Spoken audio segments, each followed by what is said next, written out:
లోకంలో ఇష్టానుసారంగా బతుకుతున్నటువంటి ఒక స్నేహితుడు, రక్షింపబడి దేవుని సన్నిధిలో ఉన్నటువంటి ఒక స్నేహితుడు ఏం చేస్తున్నా ఉన్నారంటే కలుసుకున్నారు. యారా ఏంటి సమాచారం అని అడిగితే అంత బాగానే ఉందని చెప్పుకున్నాక, ఎందుకు ఈ మధ్యలో నువ్వు తాగడానికి తిరగడానికి రావట్లేదని అడిగినప్పుడు, నేను ఇలాగ యేసుప్రభువుని నమ్ముకున్నాను, నేను నా పరిస్థితి నా జీవితం ఎలా ఉందో దేవుడు నాకు చెప్పాడు, పాపాన్ని విడిచిపెట్టేశాను, నేను ఇప్పుడు ఆ తాగడం తిరగడం మానేశాను, చెడు తిరుగుళ్ళు, ఇప్పుడు దేవుడు చెప్పినట్లుగా వాక్యానుసారంగా బతుకుతున్నానని చెప్తాడు. నువ్వు చెప్పింది చాలులే అని చెప్పేసి నీ పని నువ్వు చూసుకో నాకు తెలుసులే అని ఈ స్నేహితుడు వెళ్ళిపోతాడు. కొన్ని రోజులకి ఏమవుద్దంటే ఆ స్నేహితుడు చనిపోతాడు. చనిపోయి ఆ వ్యక్తి ఎక్కడ ఉన్నాడంట, నరకంలో నుండి కేకలేస్తున్నాడంట. ఇది ఎందుకు తీశారంటే వీడియో, దేవుని యొద్ద ఉన్నంతసేపు కూడా ఎవరైనా సరే చాలా సురక్షితంగా క్షేమంగా ఉంటారు. దేవుని నుండి దూరం అయిపోతే, దేవుని ఆజ్ఞలు విడిచిపెట్టి వెళ్ళిపోతే మనకి అక్కడి నుంచి ఏమవుద్దంటే మన పతనం అనేది, మనం నష్టపోవడం అనేది ప్రారంభమైపోద్ది. సాతాను ఉచ్చు పన్ని మనల్ని చక్కగా లోకంలోకి తీసుకుని లాక్కుని వెళ్ళిపోద్ది. యోబు జీవితాన్ని ఒకసారి జ్ఞాపకం చేసుకుందాం. యోబు ఎటువంటి వ్యక్తి? నీతిమంతుడు, యథార్థవంతుడు, పరిశుద్ధుడు. ఎంతో భయభక్తులు కలిగినటువంటి యోబుని చూసి సాతాను ఏమని ప్రశ్నించింది? నువ్వు యోబు చుట్టూ కంచేసావు కాబట్టి ఎంతో చక్కగా ఉన్నాడని భరోసా కల్పిస్తుంది సాతానికి. సాతాను దేవుడితో చెప్తుంది, కంచేసి ఉన్నంతసేపు ఎంతో చక్కగా ఉంటాడు నీ బిడ్డ అని మాట్లాడుతుంది సాతాను.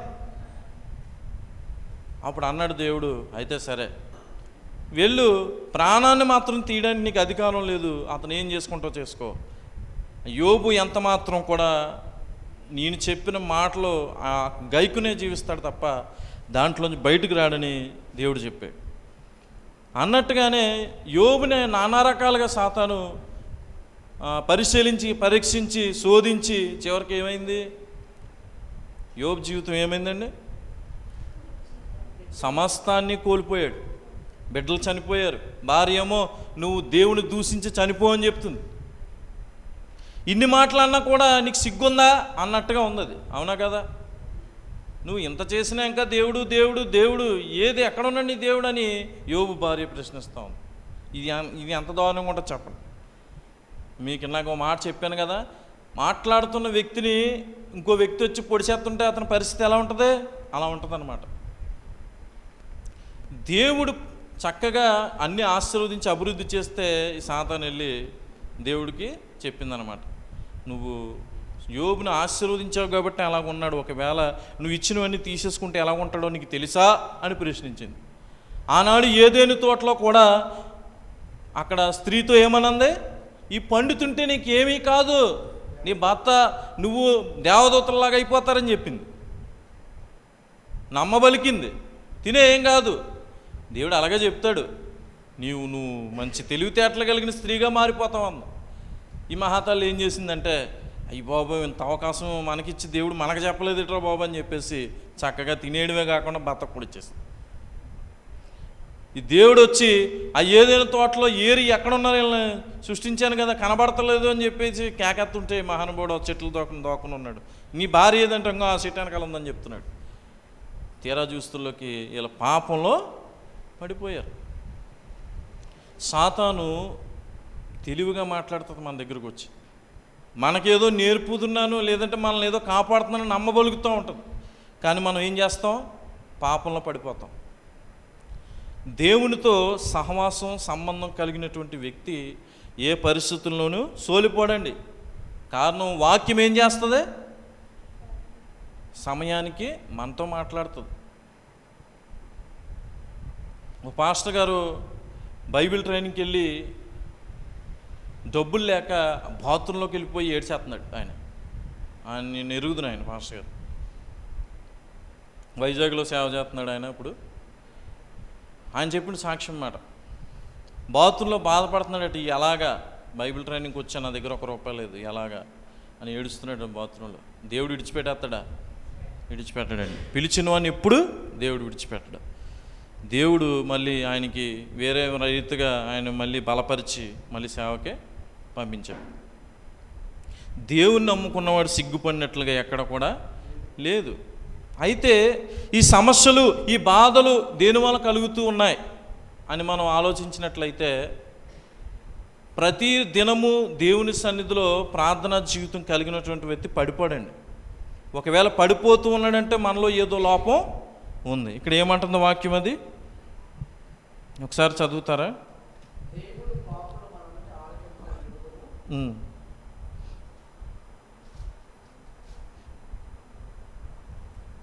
సామెతలు 15:20 ఫస్ట్ తీయండి. కీర్తన 66:18 ఒకసారి చదవండి. ఒకళ్ళు నా హృదయంలో పాపము లక్ష్యము చేసిన ఎడల దేవుడు ఎందుకు ఆలకించడు? సరిగ్గా గమనించాలి. హృదయంలో పాపం అంటే మీకు చెప్పాను నేను ఏంటి, దేవుని చెప్పినటువంటి దానిని మనం వినకపోవడమే పాపం. బైబిల్ అంటుంది ఒక వ్యక్తి ఒక స్త్రీతో ఉంటేనే పాపం చేసినట్లేం కాదు, కానీ ఆ స్త్రీని మనస్సులో మోహించి ఆమెను ఆలోచించుకుంటేనే పాపం చేసినట్లు అన్నాడు. వ్యభిచారం చేసినట్ల అంటే ఎంత దూరం వెళ్ళిందో చూడండి మాట. అంటే బైబిల్ ఎంత చక్కగా చెప్తుంది. అసలు ఎక్కడ మొదలవుతుంది పాపం అంటే దేవుడికి తెలుసు ఎక్కడ మొదలవుతుందో. హృదయములో తలంపు మొదలైనప్పుడే పాపం ప్రారంభమవుతుంది. అది చిగురించి చెట్టు అయిపోద్ది వెంటనే. అందుకే యవ్వన కాలంలో పిల్లల్ని చాలా జాగ్రత్తగా కాపాడుకోవాలి. సాతాను ఒకవేళ ఉచ్చులో పడ్డారంటే మాత్రం బయటికి లాగడం అసాధ్యం. నేను దేవుడి పని మీద వెళ్ళి సాతాను ఉచ్చులో పడ్డాను. నేను ఏమైంది, డొక్కజించి డోలుగట్టి నన్ను బాగా సాఫ్ చేసింది. ఎందుకు ఇవన్నీ మనకంటే ఆత్మ సంబంధమైన బిడ్డలు ఎప్పుడు చాలా జాగ్రత్తగా ఉండాలి. అదే చెప్తున్నాను మీకు. నేను ప్రార్థన చేసేటువంటి మనం ఎలా ఉండాలంటే దేవుని యందు భయభక్తులు కలిగి ఉండాలండి. కొంతమంది ఏం చేస్తూ ఉంటారంటే చక్కగా పరిశుద్ధ బలారాధనలో పాలుపొందులు పంచుకుంటారు, చక్కగా శుక్రవారపు స్త్రీల కూడుకు వస్తారు, చక్కగా ఓల్నేడు ప్రేయర్కి వస్తారు, కానీ చేసే పనులు ఏవి మానరు. అయితే ఒకటి తెలుసా మీకు, చాలామంది రోగులుగాను బలహీనులుగాను లేకపోతే సమస్యలతో కూడుకుని ఉండడానికి కారణం ఏంటంటే, మీరు అనుకుంటారు నేను ఎక్కువగా కొవ్వు పదార్థాలు తినేయడం వల్ల నాకు ఏం కొలెస్ట్రాల్ వచ్చేసింది అనుకుంటారు. చాలామంది కొవ్వు వచ్చేసింది శరీరంలో అనుకుంటారు. ఆ కొలెస్ట్రాల్ నీకు రాదది, దేవుడే కలిగింతాడు దాన్ని. నువ్వు వెళ్ళి బయలుదేరని చక్కగా కొంచెం కొవ్వు లెవెల్లో పెట్టామని దేవుడే పంపుతాడు. అది ఎవరికే తెలియదు. డాక్టర్ల దగ్గరికి వెళ్తే నీకు ఆ టెస్ట్ ఈ టెస్ట్ అని చెప్పి మొత్తం రాసి నీ మొత్తం తీసేసుకుంటాడు నీ దగ్గర డబ్బులన్నీ. ఎందుకో తెలుసా, మనం దేవుడి దగ్గరికి రావడానికి ఇష్టపడతలేదు కదా. మరి చాలామంది బలహీనతలకు కారణం ఏంటో తెలుసా, మనం చేసేటువంటి క్రియలే మనల్ని ఆ రీతిగా చేస్తూ ఉన్నాయి. నువ్వు దేవుడికి ఇష్టమైన బిడ్డగా నువ్వు బ్రతుకు ఒక్క మాత్ర వేసుకోగలదు నువ్వు. కారణం దేవునితో నీకున్న ఆత్మ సంబంధమైన ఆ బంధం నిన్ను ఎలాగ నమ్మకంగా దేవునిలో నడిపిస్తుంది. ఇప్పుడంటే మేము ఆత్మ సంబంధమైన విషయాలు మాట్లాడుకుంటుంటే మా ప్రవక్త గారు చెప్తున్నాడు, ఒకప్పుడు డాక్టర్లు లేనప్పుడు మరి ఎలా బతికారు మనుషులు అంటే, అవును కదా. ఇప్పుడంటే హాస్పిటల్ వచ్చేసినాయి, స్కానింగ్ సెంటర్లు వచ్చేసినాయి, అన్నీ వచ్చేసినాయి. మరి ఇవన్నీ లేని రోజుల్లో మనిషి ఎలా బతికాడు? అప్పుడు ఏం చేసేవారో తెలుసండి, మేము మాట్లాడుకున్న మాట, దేవుని సేవకుని వద్దకు వెళ్ళి ఆయన ప్రార్థన చేస్తే చేయబెట్టి వెంటనే ఏం కలిగేది?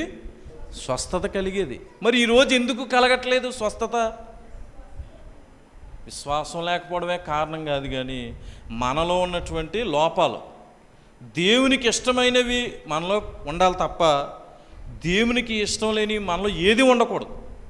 అది కోపం అనొచ్చు, ద్వేషం అవ్వచ్చు, ఎదుటోళ్ళు బాగుంటే చూడలేమన్నట్టు పరిస్థితి అవ్వచ్చు, అతను ఏదో కొనుక్కున్నాడు అనే ఆలోచన మనకు కలిగి ఉండొచ్చు.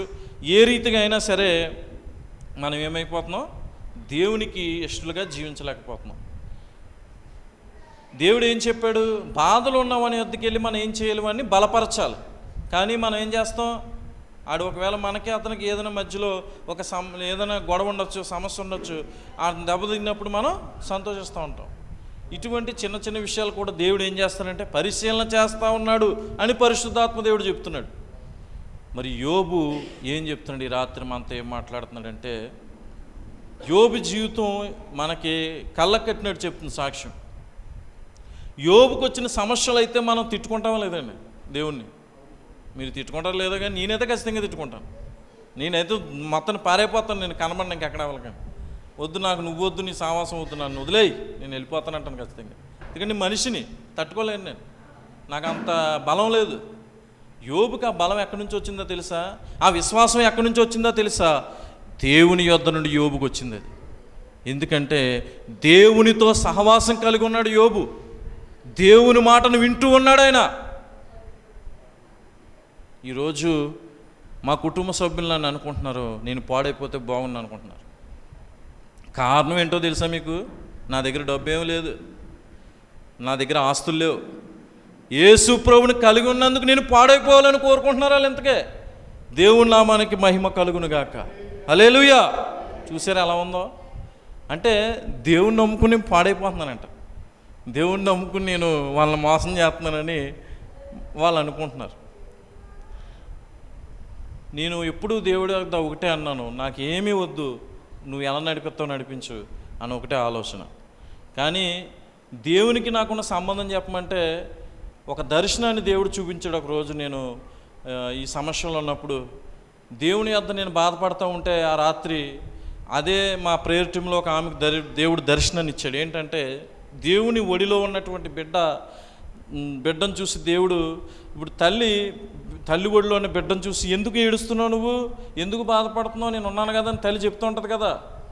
అలా చెప్పినా కానీ ఒక్కొక్కసారి పిల్ల ఒళ్ళో ఉన్న బిడ్డ ఏం చేస్తుంది, మారం చేసినట్లుగా కొంచెం బెట్టు చేసినట్లుగా చేస్తూ ఉంటుంది. నేను ఆ రోజు చేసిన ప్రార్థనకి దేవుడు దర్శనాన్ని ఎలా చూపించాడంటే, ఆ బిడ్డ ఎవరో కాదు నేనే. నన్ను చూసి దేవుడు, ఎందుకు అలాగ మారం చేస్తావు నువ్వు, నేను ఉన్నాను కదా అంటున్నాడంట. ఆ దర్శనాన్ని చూసినటువంటి ఆ సహోదరి నా దగ్గర చెప్పి, నువ్వు ఎంత ధన్యుడు అంటుంది. నేను ధన్యుని కాదమ్మా, నేనేం ధన్యుని కాదు, అంత పుణ్యాత్తుని కాదమ్మా అని చెప్పాను ఆవిడికి. నా పరిస్థితి ఎలా ఉందంటే చెప్పుకోవడానికి ఎవరూ లేరు. దేవుని దగ్గర ఏడవడం ఒకటే, చెప్పుకోవడం ఒకటే నాకు అర్థమైంది దేవుళ్ళలోకి వచ్చాక.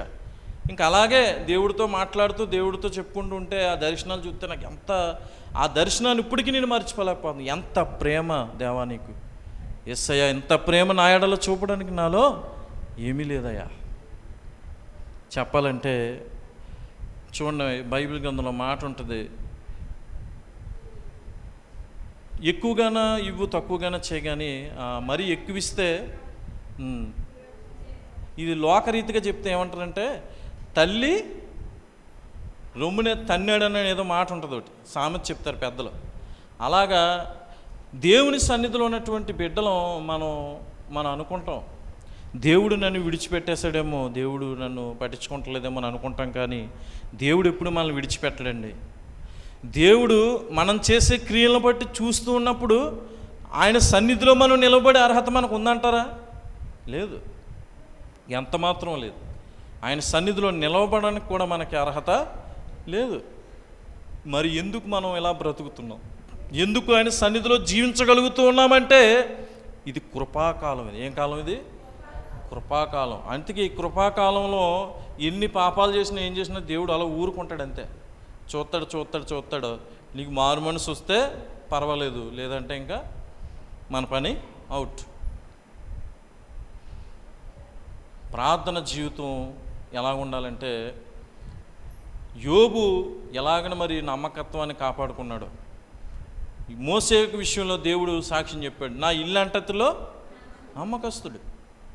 నేను తీసుకున్న వాక్యం ఒకటి చెప్పేది ఒకటి, అసలు సంబంధం లేదు అక్కడ. మీకు అర్థమైందా? ఇవన్నీ విషయాలు ఆయన చెప్తున్నాడు, నాకేమో అర్థమవుతలేదు. నేను తీసుకున్నది అసలు ఇందులో చెప్పలేకపోతున్నాను నేను. దేవుని నామానికి మహిమ కలుగును గాక. దేవుడు మనతో మాట్లాడాలని ఇష్టపడినప్పుడు, ఆయన బాగు చేయాలని ఆయన కోరుకున్నప్పుడు ఏది కూడా మనల్ని ఆపలేదు. అయితే దేవుడు ఏం చెప్తున్నాడంటే, రాత్రికాల సమయంలో ఆత్మ సంబంధమైన బిడ్డలుగా మనం ఉండాలి. యేసు ప్రభు వారు 40 దినాలు ఉపవాసం ప్రార్థన చేసినప్పుడు ఏం జరిగింది? 40 రోజులు చాలా చక్కగా చేశాడు ప్రార్థన. శోధన ఎదురైంది. సాతాను వచ్చి అనేక రీతులుగా ఆయన్ని బాధ పెట్టింది. రొట్టెలుగా చేసి తినని రాళ్ళు ఇచ్చింది. నువ్వు నాకు మొక్కితే ఈ మొత్తం అంత అధికారం నీకు ఇచ్చేస్తానని చెప్తుంది. అది ఏదో ఇది ఈవిడికి అధికారం ఉన్నట్టు. చూడండి ఎలా ఉందో. దాన్ని సృష్టించిన సృష్టికర్త ఎవడో? దేవుడే కదా. మరి ఇది వచ్చే అధికారాన్ని ఎలాగిస్తుంది దాని మీద? అంటే చూడండి, లోక సంబంధమైన రీతిగా నీకు ఇవన్నీ ఇచ్చేస్తానని చెప్తుందనమాట. కానీ దేవుని యొక్క ఐశ్వర్యం అనేది ఎక్కడుందో తెలుసా? పరలోకంలో ఉంది. ఎక్కడ ఉందండి? పరలోకంలో ఉంది.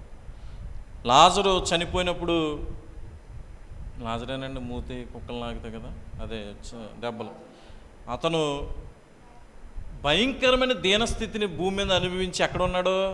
అబ్రహాము రొమ్మున ఆనుకుని ఉన్నాడు.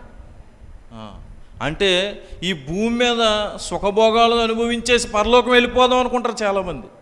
అది అసాధ్యం. నువ్వు నలగగొట్టబడాలి, నువ్వు దేవునికి ఇష్టమైన బిడ్డగా మారాలి, అప్పుడు మాత్రమే వెళ్ళగలం. ఇవన్నీ జరగాలంటే మీరు ముందర ఎక్కడ ఉండాలి? దేవుని సన్నిధిలో ఉండాలి. నేను ఒక మాట అడుగుతాను, ఎవరు కోప్పడకూడదు. ఎంతమంది రోజుకి ప్రార్థన ఎంత సమయం చేస్తున్నారు? ఎక్కువగా చేస్తున్నారా, తక్కువగా చేస్తున్నారా? ఎంత మీ సమయం? గంటన్నా చేసే వాళ్ళు ఉన్నారా? గంట. ఎందుకు మీరు ప్రార్థన చేయలేకపోతున్నారు? నాకు అర్థమవుతలేదు.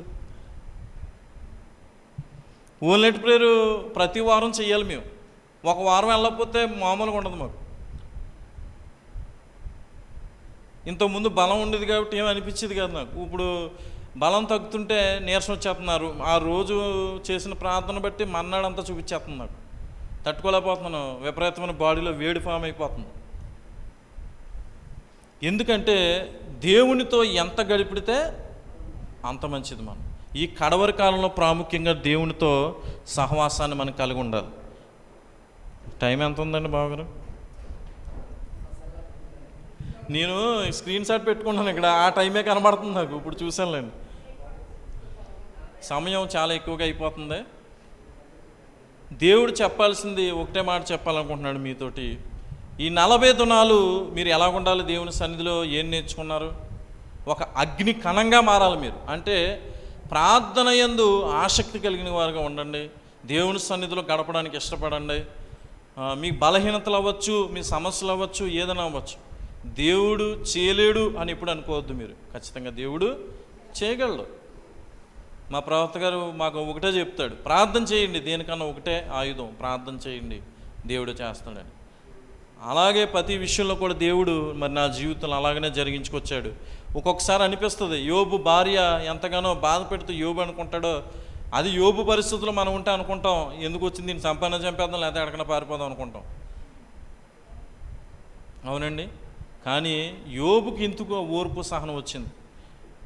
సింహం బోన్లో వేసినటువంటి దానియేలుకి ఆ ధైర్యం ఎక్కడి నుంచి వచ్చింది? ఇవన్నీ ఎలా జరిగాయి అంటే ప్రార్థన. ముమ్మారు ఏం చేసేవాడంట?